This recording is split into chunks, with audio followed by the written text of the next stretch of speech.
કુસુમના લગ્ન પણ આવે છે, તેનો ખર્ચો આવશે, સ્ટુડન્ટના ભણવાનો ખર્ચ પણ આવશે.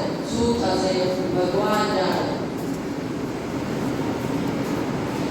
પિતાજી, તમે ચિંતા ન કરો, હું તમારી મદદ કરીશ. ભણવાનું છોડી દઈશ, મજૂરી કરીશ અને અંદર પૈસા કમાઈશ.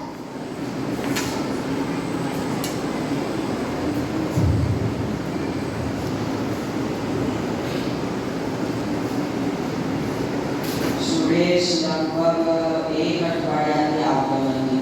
લાવ તો જોવા દે શા માટે નથી આવતો. અરે સુરેશ, આટલી નાની ઉંમરમાં તું મજૂરી શા માટે કરે છે? મારા માતા-પિતા આજે મુશ્કેલીમાં છે, તેથી હું ભણવાનું છોડીને મજૂરી કરું છું, પૈસા કમાઉં છું ને તેમની મદદ કરું છું. હું તારા માતા પિતાને તારા ભણવા વિશે વાત કરીશ. સુરેશને શા માટે મજૂરી કરવા મોકલો છો? સુરેશ ખૂબ જ હોશિયાર વિદ્યાર્થી છે. તે ભણી ગણીને બહુ મોટો માણસ બની શકે છે, તમારો આધાર બની શકે છે. તમે જાણો છો, ગામ અને શહેરમાં આવા અનેક બાળકો છે જે બાળ મજૂરીના ભોગ બને છે.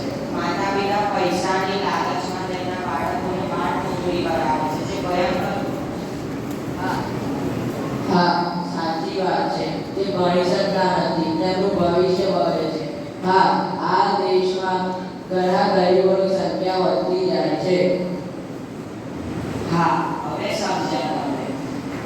બાળ મજૂરી અટકાવવા આવા અનેક કાયદા પણ બનેલા છે, જે નીચે મુજબ 14 વર્ષની બાળકોને બાળ મજૂરી કરાવી શકાય નહીં અને 15 થી 18 વર્ષના બાળકોને પણ કારખાનામાં કામ કરવા પેમેન્ટ સર્ટિફિકેટની જરૂર હોય છે અને એવું ના કરવા ઉપરાંત તેનો 20 થી 50 હજાર દંડ હોય છે. તો મારું કહેવું એવું છે કે બાળકોને બાળ મજૂરી ના કરાવો. બાળકોનું ભવિષ્ય દેશનું ભવિષ્ય.